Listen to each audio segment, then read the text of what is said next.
CBN Agro, com Éder Campos. Dessa manhã, hein? Que frio que está em Campo Grande. Na manhã deste sábado, a temperatura mudou bastante, mas a gente segue com você ao vivo para mais informações aqui pelo CBN Agro, CBN Campo Grande. Hoje, dia 3 de agosto de 2019. Aqui no estúdio está marcando 21 graus, hein? Eu acho que está errado essa temperatura, só se for dentro do estúdio, não é, Jucinei?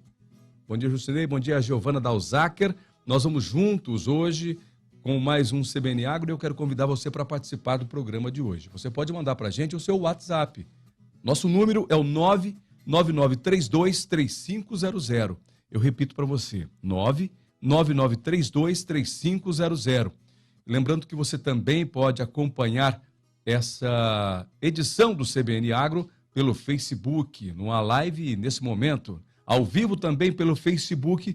Anote aí a nossa página oficial, CBN Campo Grande. Vai lá no Facebook, digita aí, vamos lá, juntos. Você pode também interagir conosco pelo Facebook. E hoje vamos falar sobre o uso racional de madeira, oriunda do reflorestamento. E para falar sobre esse assunto, eu vou trazer aqui como entrevistado o Denis Defense, que é da Tramasul. O Denis, ele é belga, né? A origem dele é belga, embora escreva Defense, mas é Defense. É isso, Denis? Bom dia. Consegui falar certo, Denis? Conseguiu. É Defense. Defense. É. Você tem origem belga, Denis, é isso? Mas embora nasceu na Suíça, foi isso? Não. Nasci no Brasil. No Brasil. Tenho cidadania belga. A família é toda belga e todos os belgas nascidos fora da Bélgica são belgas à primeira instância. Que maravilha. Tenho dupla nacionalidade. Tá bom, bacana. O Denis é um amigo que eu conheci recente e, curiosamente, o assunto que nós vamos abordar hoje chamou a atenção porque o Mato Grosso do Sul é hoje um grande player no mercado de florestas plantadas no mundo, de reflorestamento, em especial para a produção de celulose.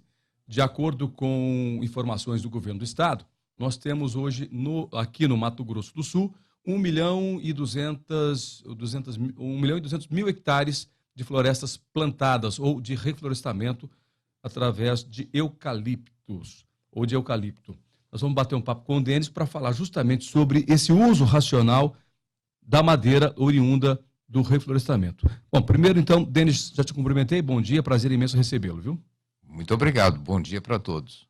Bom, 1 milhão e 200 mil hectares. É expressivo isso, Denis, esse tamanho? É bastante. Eu tenho a impressão de ter visto uma notícia que Mato Grosso do Sul tinha sido responsável pela produção de 48% da celulose do Brasil no ano passado. Então, é bastante significativo. Bom, eu sei que o Mato Grosso do Sul, em especial Três Lagoas, né, nos últimos anos, teve um crescimento mundial, porque grandes empresas se instalaram aqui, né, no estado, na região de Ribas do Rio Pardo, a Três Lagoas, novas indústrias, inclusive, de olho aqui nesse mercado, né, nesse espaço do mundo, por conta da possibilidade e da capacidade que o estado tem, do potencial que o estado tem para a produção de florestas ou de reflorestamento. É isso? É isso. Bom, sempre eucalipto ou não? Tem outras variedades? Não, basicamente é eucalipto, mas dependendo dos setores industriais que vão aproveitar essa matéria-prima, existem nuances botânicas. Então, alguns setores utilizam clones e outros setores utilizam espécies, vamos chamar de nativas, as antigas espécies de eucalipto. Bom, e a gente vê que há uma crescente nesse segmento, nesse setor, e a maior prova disso é que a região de Três Lagoas, ou o município de Três Lagoas, tem o maior PIB hoje do agro, justamente por conta do volume de celulose que é produzido ali. Recente, nós ficamos sabendo também que daqui de Três Lagoas, nós temos um projeto para a Índia, onde 300 milhões de pessoas ainda não têm o uso do papel higiênico.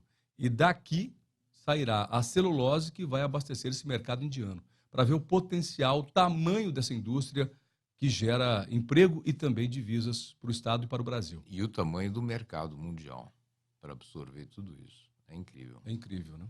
Bom, aqui nós temos quantas indústrias hoje de transformação? As 4 indústrias, né, mais ou menos, né, aqui na região de Três Lagoas, né? Teoricamente, você tem a Eldorado, a Fibria e a International Paper. E agora foi inaugurada uma Tem mais uma. de placas também, né? Tem. Ali em Ribas do Rio Pardo, né? Acho que é a Brasplac, né? Bom, mas vamos trazer o assunto para a sua área, que é o uso racional da madeira, mas para quê, né? Onde nós podemos utilizar o reflorestamento? Eu falo floresta plantada ou floresta cultivada, o Denis já me corrigiu, falou, não, é reflorestamento. Então vamos trabalhar com o reflorestamento. Aonde são utilizadas as madeiras, onde podem ser utilizadas as madeiras? Bom, um dos grandes problemas que o Brasil vem enfrentando, até a nossa ministra, volta e meia, é questionada sobre a questão de desmatamento no Brasil, é a substituição de espécies nativas por madeiras de reflorestamento. Isso seria sempre um atenuante para o meio ambiente e ainda tem essa questão do preconceito com a madeira do reflorestamento. Isso vem passando nas 2 décadas, talvez, e hoje você tem um mercado bastante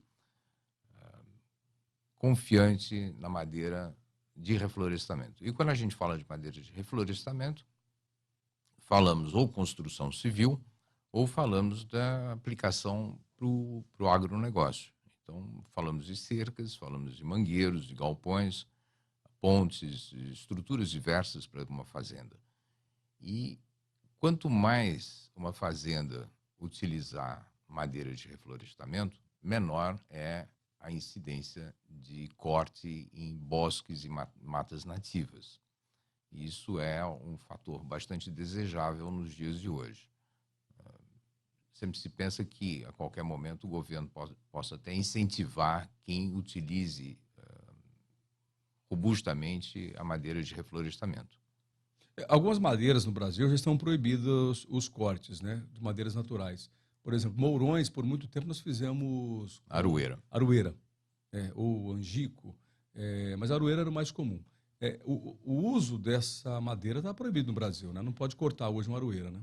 É lamentável que a gente tenha chegado a esse nível de proibição, significa que há uma ferida aberta no meio ambiente. Então, durante boas décadas para frente, provavelmente essas essências serão proibidas, porque tem que manter o bioma funcionando. Só que eu tenho um amigo que plantou uma floresta de aroeira para uso, né? Ele teve o cuidado de plantar a floresta de aroeira para que pudesse utilizar, já que estava ficando escasso e proibido a retirada do meio ambiente, né, do Ele está natural. impedido de usar. Então ele foi impedido de usar. O IBAMA proibiu ele de usar a madeira que ele cultivou, né, de aroeira por conta da lei ambiental, né? Então a gente está tendo cobranças cada vez maiores, né, no Brasil sobre essa questão do uso das madeiras nativas. E isso tem sido, inclusive, ponto comercial, né, para impedimento para exportação de produtos, para aquisição de produtos oriundos do agro, uma vez que deve estar alinhado com a sustentabilidade. E o uso da madeira do reflorestamento vem de encontro com a sustentabilidade, Denis. Bem, completamente. A gente considera que o reflorestamento é como se fosse uma horta. Você corta, há uma rebrota, você planta de novo, ou corta novamente, e isso tudo acontece numa espécie de circuito fechado.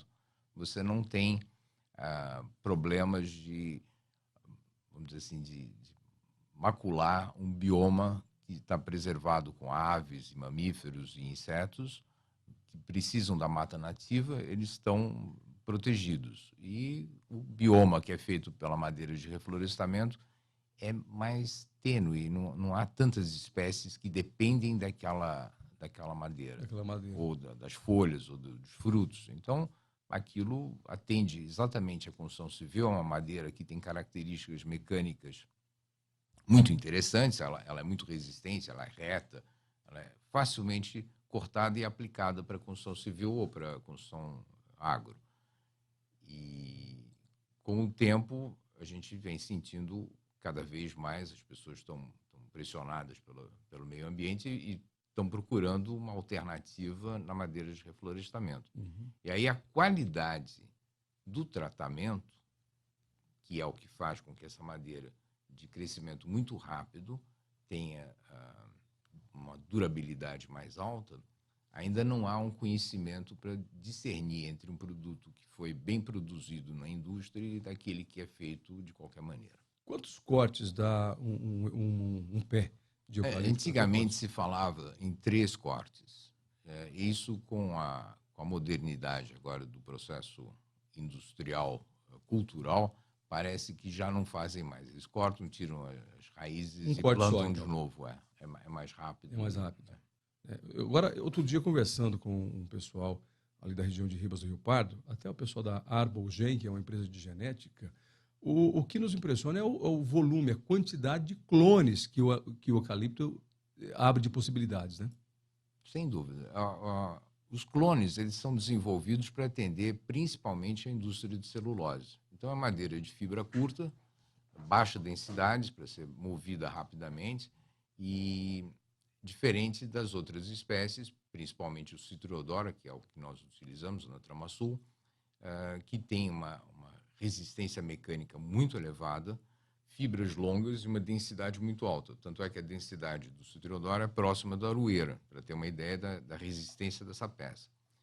E o uso de um clone no lugar de uma peça de Citriodora acarreta numa espécie de um erro de avaliação para quem está construindo a cerca ou mangueiro. Denis, essa informação é muito importante, porque às vezes alguém que quer fazer usar o eucalipto para a construção adquire uma madeira que não é própria para a construção, né? Você está me dizendo que existem variedades para a construção e variedades para celulose, é isso? O clone ele é basicamente desenvolvido para uma finalidade específica que a celulose gosta, ou seja, a madeira é mais fácil de ser triturada, o processo industrial é mais rápido, e quando você tem outras essências, você utiliza elas ou para energia, para fazer carvão. O carvão do clone já é um carvão de menor poder calorífico, e você tem o Citriodora, você tem maior poder calorífico. Então, para fazer toda a questão de briquetes e exportação de material para energia, as essências que são não clones são melhores. Então, quando alguém vai utilizar a madeira, em especial para a construção, não é saindo no mercado e comprando qualquer tipo de madeira. Tem que saber o que está comprando. O problema é que depois que ela está reduzida a uma peça, a pessoa já não tem mais a referência, o entendimento que aquela peça tem resistência para aquele serviço ou não. Eu me lembrei essa semana desse tema, porque nós havíamos conversado fora aqui da entrevista, você falou comigo sobre isso, eu não havia entendido profundamente.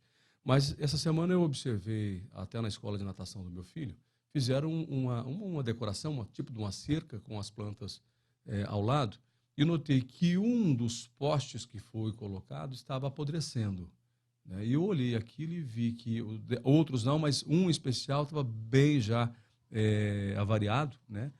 Pelo apodrecimento. E eu lembrei justamente dessa questão da conversa. Eu pensei, fatalmente compraram a madeira que não é específica para esse fim, né? E isso acontece no mercado de maneira muito recorrente. Sem dúvida nenhuma. O destino de todo ser vivo nesse mundo é apodrecer. Um dia você vai morrer e, tirando os restos dos dinossauros e das múmias egípcias, o resto a tendência é desaparecer. E o que nós fazemos é um processo que impede esse apodrecimento pelo maior prazo possível. Se nós temos uma boa aplicação o processo industrial é bem feito, esse prazo de sobrevivência da peça é grande. E se você não tem todas as técnicas bem aplicadas, o prazo de validade, vamos dizer assim, dessa peça é muito curto. Então é complicado. Às vezes a gente pensa assim, a pessoa vai construir uma cerca, o arame pode durar 50 anos. A mão de obra, se você aplica e a cerca dura, é uma vez que você aplica. Então o ponto fraco é a madeira. É a madeira. Antigamente você tinha cercas, aroeira com arame e a mão de obra, você fazia uma vez em 40 anos. Agora você põe um ponto fraco, que é o eucalipto de baixa durabilidade. O preço dele é atraente, então a pessoa diz, eu vou arriscar. E aí faz uma cerca barata. Só que aquele componente põe todo o investimento em risco. Então a pessoa esquece que tem que aplicar nesse tipo de investimento a melhor tecnologia possível. Com certeza, o que traz qualidade para a madeira. Denis, nós vamos para o intervalo comercial, voltamos já com esse assunto, né, o uso racional da madeira, E é um assunto que está ficando interessantíssimo à medida que a gente vai avançando aí na nossa entrevista. Nós voltamos em instantes. 19 minutos, o Jucinei, que é o nosso operador aqui da máquina, aqui da nossa nave espacial aqui, que leva até você a nossa transmissão, teve uma pergunta, uma dúvida dele aqui com o Denis, né, Defans, da Tramaçu, empresa que trabalha com madeira, né, oriunda de reflorestamento. E essa pergunta sua, eu até recebi também, viu, Jucinei, no meu WhatsApp, no e-mail, alguma coisa assim, dizendo que 3 estudantes em Santa Catarina foram fazer um churrasco com madeira de eucalipto tratado e morreram. É isso mesmo que você perguntou, Jucinei? Foi isso? Ô, Denis, acho que muita gente já recebeu essa informação, que foram fazer esse tal churrasco com madeira tratada e morreram pelo verdade. Gás, mas mata mesmo? É isso? Não, isso é uma... Quase que a gente pode usar um termo moderno e dizer que é uma fake news muito Não é interessante. verdade, então? Há mais de 20 anos que a gente tem percepção desse tipo de notícia. Então, isso foi decretado por um professor da Exalc, e aí eu liguei para o professor, que já tinha falecido 5 anos antes. Depois, um outro grupo de estudantes da Universidade de Florianópolis também tinha um envolvimento com a notícia. Também não existiam as pessoas. Tudo mentira, tudo história. Mentira. Na internet. Antigamente, nós tínhamos produtos para tratamento de madeira que nós não usávamos, mas que já foram proibidos, inclusive, pelos órgãos... Anvisa. Anvisa, talvez, que era o creosoto, que era um excelente preservativo. Realmente, a madeira tem peças tratadas com creosoto em São Paulo, em serviço, provavelmente com 70 anos em uso. Só que o produto é cancerígeno, então o eletricista que sobe ou o aplicador de dormente na estrada de ferro que entra em contato com a substância, que toca, tem uma chance maior de desenvolver câncer de pele. Uhum. Então esses produtos foram banidos do mercado. E o produto que é utilizado hoje, largamente no mundo, é o CCA, que tem um componente que todo mundo tem medo, que é o arsênio, que não é arsênico, mas é arsênio. Então o arsênio, ele... é um dos metais que mais existe no mundo. Ele está liberado na Nova Zelândia, as pessoas têm nos seus próprios organismos uma quantidade enorme de arsênio, mais do que em outros lugares do mundo.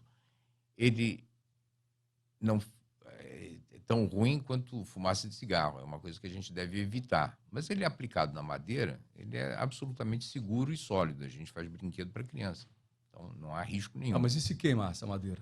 Vou fazer churrasco. Peguei essa madeira, quero reaproveitar a madeira para fazer um churrasco. Não sobe um gás quando eu queimo essa madeira? Não é que pode ser tóxica? Não é que suba gás. Sobem partículas de arsênio, mas numa quantidade ínfima. E se você faz um churrasco, há aderência de algumas moléculas de arsênio na carne, que obviamente não faz bem à saúde. Mas para que você tenha qualquer problema com isso, você tem que comer toneladas de carne assada, sim. E isso você come um bife, um churrasco. Mas é óbvio, nós não recomendamos e praticamente podemos dizer, nunca faça isso. De outra forma também, existe madeira específica para o churrasco, né? Sim, madeira para queimar e fazer o carvão. O descarte disso é normatizado. Existem normas técnicas para o descarte. Na França existem usinas que fazem a queima e a coleta da fumaça e a separação das partículas. Então, você tem o reaproveitamento industrial da fumaça, vamos dizer assim, do que está na fumaça. E é rico em nitrogênio, inclusive, né? Aqui no Brasil, nós tivemos, assim, sempre um cuidado, porque restos de obra podem parar em pizzaria, em padaria. Eu tenho visto comumente aqui em Campo Grande, a gente vê muita esquina, né? Sacos e sacos de madeira sendo vendidas. Algumas delas já notei até que são oriundas de catação de restos de madeira mesmo, de obras ou de derrubadas de podas de árvores, né?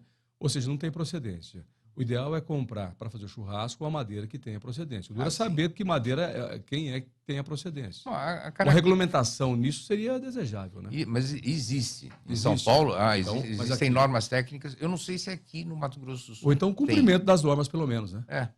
Já que as normas existem, o cumprimento delas, uma cobrança que todas as empresas sempre falam. Por exemplo, a sua madeira que você utiliza é certificada? Toda madeira de reflorestamento não necessariamente tem que ser certificada porque ela é exótica, né? É exótica. Mas a sua é acompanhada.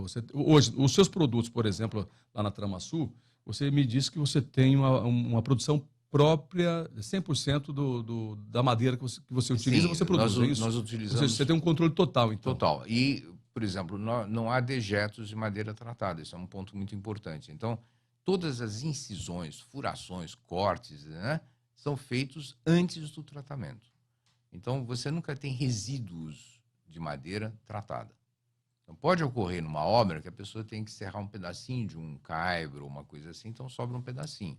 Mas, a rigor, esse material deveria ser devolvido para nós e na fábrica não há geração nenhuma de resíduos tóxicos, vamos dizer assim. Como que é feito o tratamento da madeira de vocês? Bom, é um processo que se chama a vácuo-pressão.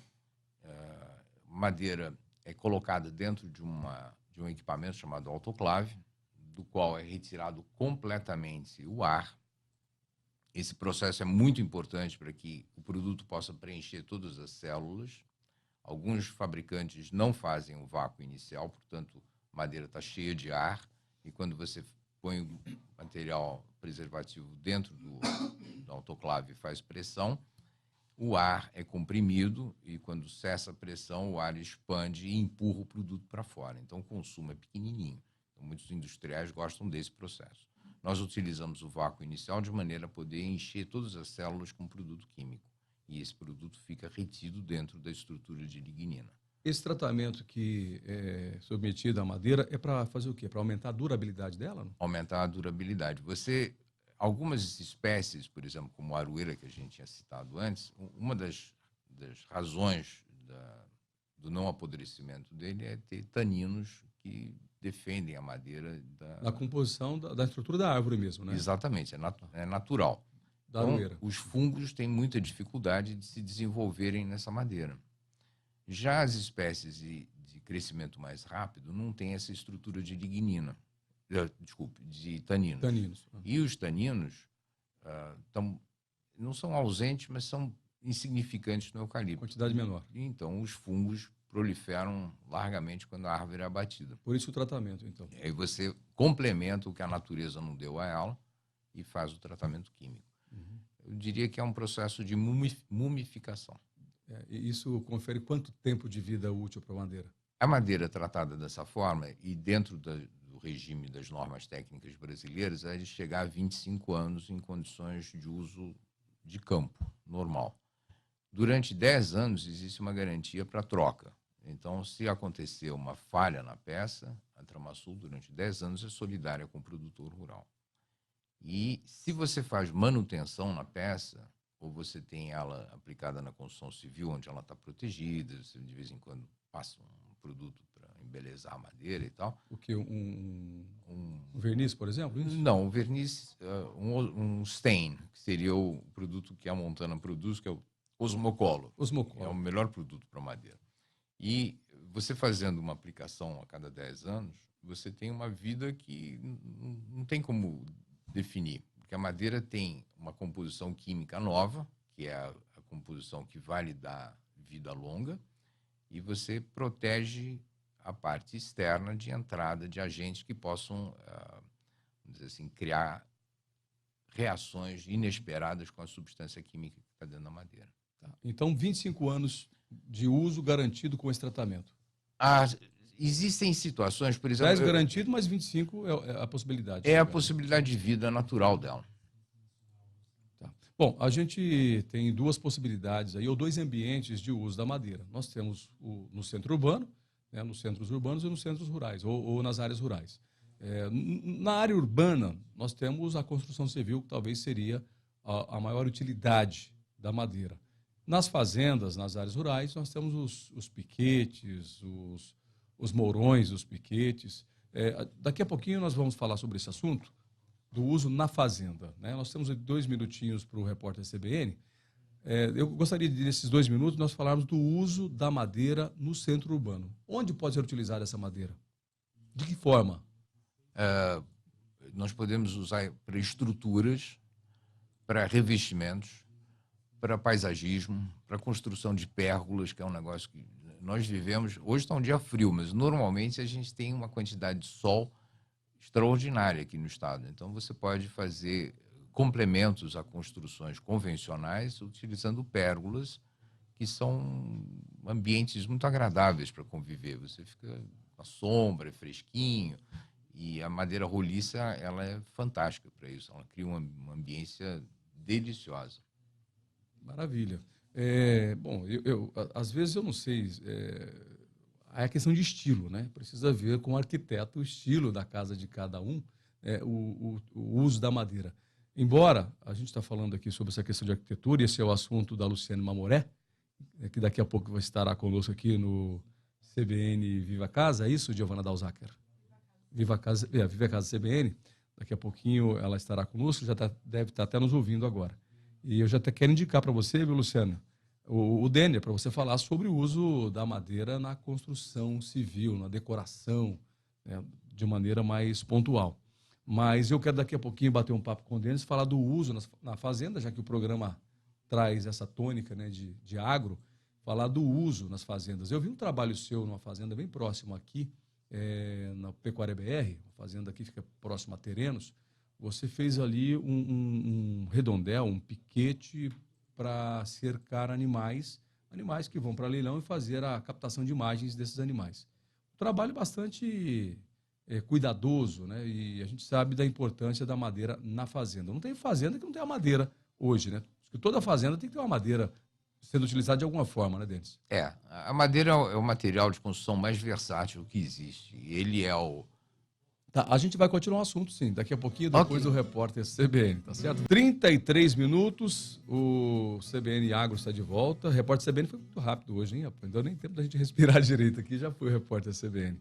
Bom, a gente sempre informado com as principais informações do Brasil e do mundo do repórter CBN, que é apresentado a cada 30 minutos em toda a rede da Rádio CBN. Bom, eu volto a minha conversa aqui com o Denis Defans, da Tramasul, uma empresa que trabalha desde 83, Denis? Desde 83. 83, né? A produção de madeiras tratada, oriunda de reflorestamento, para uso intenso, né? Seja no campo, né? Nas fazendas, seja também nas cidades. Seja nas cidades, exatamente. Nós temos uma participação muito interessante. Para a área rural, às vezes eu digo, a Tramasul pode vestir uma fazenda completamente, ou seja, cercas, mangueiro, a sede, pérgolas, a cerca que orna a sede, a casa dos peões e do capataz, abrigo para trator. É possível fazer uma casa toda de madeira, Denis? É possível. Com seu eucalipto, não? É possível. É possível. Mas não vai entrar água dentro, não? Não. Não vai entrar. Bem coberta, não vai ter problema. Já tem algum projeto desse, de uma casa toda feita de eucalipto, de madeira de eucalipto, não? Nós já fizemos algumas casas com a estrutura de eucalipto, ou seja, a ossatura dela. O esqueleto da casa. casa. O esqueleto da casa, inclusive telhado e tal. E aí o enchimento dos panos é feito ou em pedra, tijolo, ou vidro. Enfim, nós temos o nosso escritório, que é um exemplo de uma estrutura com preenchimento. Quanto tempo tem o escritório de vocês lá? Tem 10 anos. 10 anos? É novo ainda. É novo ainda. Aguenta mais ainda. Vai. o escritório, então, tem essa situação de manutenção. Então, é uma estrutura que não tem... É a segunda vez que você fala em manutenção da madeira, né? Como que é feita essa manutenção? Bom, esse é um ponto bastante importante. E as pessoas, eu acho que mal acostumadas pela aroeira, o pessoal diz assim, põe aquela peça ali no campo e ela que se vire, ela vai durar o que ela pudesse suportar. E é um erro, né? Todo investimento que você faz, você tem que cuidar. Você tem uma picape, você troca o óleo, você examina as pastilhas de freio, você faz manutenção. A sua casa, você até nós fazemos manutenção de vez em quando, né? Vai ao cardiologista, vai aos médicos para dar uma recalchutada, né, no corpo. Então, no caso, por exemplo, de uma construção civil, seja ela uma construção rural, seja ela de qualquer madeira, não precisa ser madeira de reflorestamento, nem tratada, nem nada. Porém, se você se preocupa em observar os pontos de algum ataque de fungos ou ataque de insetos, e você consegue fazer uma intervenção naquele momento e reproteger aquela parte, a madeira ganha uma sobrevida e vai mais longe. Então, não há necessidade de trocas constantes. Nós tivemos um quadro muito interessante. O Brasil, durante muito tempo, usava postes de madeira para redes rurais. O Brasil era um país que tinha poucos recursos financeiros, mas as redes rurais eram mais sofisticadas do que os países de primeiríssimo mundo. Tomei muito choque em poste de madeira, viu? Ah, duvido muito. Tomei muito choque. Talvez em algum fio que tivesse arrebentado. Pode ser, mas tomei muito choque em poste de madeira. A madeira, ela tem uma coisa que é muito interessante, porque ela não é condutora de energia e ela mantém um nível de isolamento, que é o NBI, muito alto. Então, o nível de interrupções em redes elétricas de madeira é baixíssimo. Inclusive, tem muito poste ainda de aroeira ainda no Brasil, né? Inclusive, nós temos aqui em Mato Grosso do Sul, em Campo Grande, um depósito de móveis, aroeira, do meu amigo Zé Carlos, né? João Carlos, Zé Carlos, é João Carlos. E ele produz ali móveis oriundos de madeira de reaproveitamento de madeiras. De demolição. Demolição, isso. Né? Depósito aroeiro. Já até chamei ele para vir aqui algumas vezes bater um papo comigo, mas ele ainda não me arrumou um tempo para falar sobre isso, o uso racional da madeira. Hoje seria um dia interessante para conversar com vocês dois, né? Porque são duas vertentes, duas possibilidades, né? Uma do reflorestamento e outra da madeira, do reaproveitamento, né? Isso mostra como a madeira nativa, peroba, aroeira, enfim, tantas essências, elas têm uma sobrevida muito grande. Elas, às vezes, têm função de mangueira e depois viram móveis para casas finas e móveis rústicos. São muito bonitos. Atraentes demais, né? Mas nessa linha de móveis, a sua madeira, é possível também você trabalhar com a linha de mobiliário, não? Nós trabalhamos com a madeira roliça. Nós não fazemos... Seria algo mais rústico, então? Seria algo bem mais rústico. E o eucalipto pode se transformar em uma série de produtos de engenharia ou compensados, ou agora OSB, MDF. Você falou também pela segunda vez madeira roliça. Quer dizer que a sua madeira não pode cortar ao meio, por exemplo, para fazer para usar a madeira de maneira... fazer o parelhamento da madeira, não? Pode sim. Só que tudo isso tem que ser feito antes do tratamento. Ah, tá. Toda peça tratada que você serra, ou corta, ou fura, você acaba expondo o cerne. Se o cliente quer uma madeira quadrada e não redonda, não roliça, como você diz, você prepara para ele lá? Podemos fazer. Uhum. Sendo madeira de reflorestamento de crescimento muito rápido, ela tem tensões internas muito grandes. Então, a necessidade de uma condução na secagem mais cuidadosa. Então, o prazo de entrega para uma peça dessas é longo. É longo, tá. Quais são os diâmetros ou formatos de madeira que vocês trabalham? Nós começamos com 5 a 7 e vamos até 30 e poucos. Aí depende da necessidade e também da estrutura que vai ser colocado sobre ela, né? Exato. Bom, vamos para a fazenda agora. Você disse que a fazenda é vestida toda de madeira, e é verdade, né? Casas, cercas, currais. Você tem feito um trabalho muito grande, a Tramasul tem feito um trabalho muito grande aqui no estado, atendendo as fazendas, né? Sem dúvida. Nós tivemos a intuição, há anos atrás, de sair do setor elétrico, onde a gente tinha tido uma bagagem tecnológica muito elevada para poder atender as normas técnicas das concessionárias, que nos deu uma dianteira muito grande em relação aos outros produtores.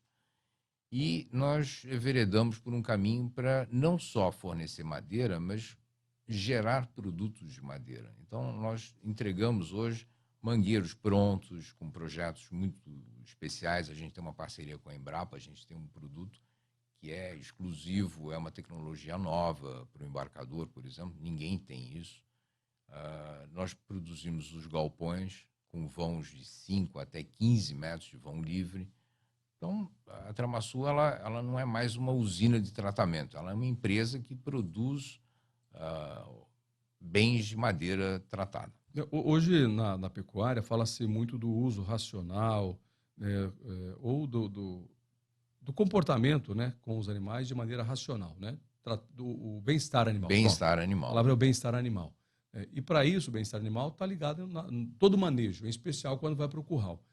Quando você trabalha pensando nos currais, nesse manejo animal, você tem um projeto que vislumbra esse Nós temos vários projetos assim, baseado um pouco no trabalho da Temple Grandin, Matheus Paranhos, Renato dos Santos, uma série de técnicos que nos passaram informações muito relevantes na questão da etologia e nós desenvolvemos produtos para atender exatamente esse manejo, que a gente chama de manejo calmo. E você poder fazer com que o animal sem tenha... ponta, sem prego, sem... Não, esse já é um fator superado. É a questão de você criar condições do animal se mover com naturalidade. Entendi. E sem o tal do estresse, que é terrível para o animal. Seria um curral intuitivo para o animal. Exatamente. Nós sabemos que há diferenças entre as raças, elas são mais reativas ou menos reativas. Nós temos focado muito na questão do Nelore. Então, é um animal pesado, mais reativo muitas vezes, e a gente tem um cuidado de criar instalações que atendam essa reatividade e poder fazer o trabalho mais calmo, que os peões tenham segurança na operação. Por isso a Embrapa, então, está nessa parceria. A Embrapa que trouxe para vocês essas informações do manejo animal, para que vocês pudessem desenvolver... Em parte, nós fomos alimentados com essas informações e desenvolvemos em conjunto, então, uma solução para esse problema. E hoje nós temos uma série de mangueiros que se chama EA, e a série EA ela tem várias capacidades e ela é realmente o top de linha. Isso é para pecuarista cuidadoso. Bom, na fazenda, a gente sabe que a madeira fica exposta ao vento, ao tempo, quer dizer, não ao vento também, ao sol, ao vento, né, a umidade, a chuva. Na fazenda, e a gente sabe da importância de ter uma madeira de boa qualidade, já que a aroeira não pode ser utilizada mais. A aroeira durava o quê? 50 anos numa fazenda? Ou por aí? A 30, aroeira ela atinge a maturidade dela, a concentração dos taninos, normalmente no 80º aniversário. A partir daí ela está plena. E ela pode durar mais 80 anos em condições severas. E se ela tiver cuidado, é uma madeira que pode passar de um século mais do que isso. É verdade. Existem construções no Nordeste feitas com aroeira que já tem beirando 200 anos. Mas ela está coberta, está protegida, então vai embora. E o eucalipto? O eucalipto, numa condição semelhante de estar coberto, de ter manutenção, enfim, é difícil de dizer quanto que ela poderia durar, mas certamente passa dos 50 anos. Poxa vida. Coberta. Então, uma casa feita de eucalipto que tem manutenção, tem aqueles cuidados todos que a pessoa faz, ficar fiscalizando para ver se tem umidade, se não tem. Com isso, a sobrevida da madeira é muito grande. Maravilha. Bom, nós conversamos com o Denis Defans, hoje veio falar conosco aqui sobre o uso racional da madeira, o uso que o produtor pode ter, né, através da madeira reflorestada, em especial eucalipto. Nós começamos o programa falando do tamanho dessa floresta aqui em Mato Grosso do Sul, 1.200.000 hectares. Esse tema, claro, está ligado diretamente ao setor, ao agro, porque o eucalipto vem, né, do setor, do segmento. A transformação dele também vai para o segmento. Quando nós transformamos a madeira em uso, ele vai também para a fazenda. Hoje, para a gente finalizar, quanto por cento da sua produção vai para a área rural e quanto por cento fica na área urbana? Eu diria que 80% vai para o campo e 20% ficam na cidade. Legal, muito bem. Então, o bate-papo hoje foi com o Denis Defans, da Tramasul, empresa sul-mato-grossense que trabalha na utilização da madeira, né, de maneira racional, intensiva e também com muita qualidade. Obrigado, Denis. Muito obrigado também. Bom dia para todos. Obrigado a todos que nos acompanharam nesse CBN Agro deste sábado, dia 3 de agosto de 2019, 8 horas e 45 minutos. Ficamos por aqui. Na sequência vem o Paulo Cruz acelerando com o CBN. CBN Agro, com Éder Campos.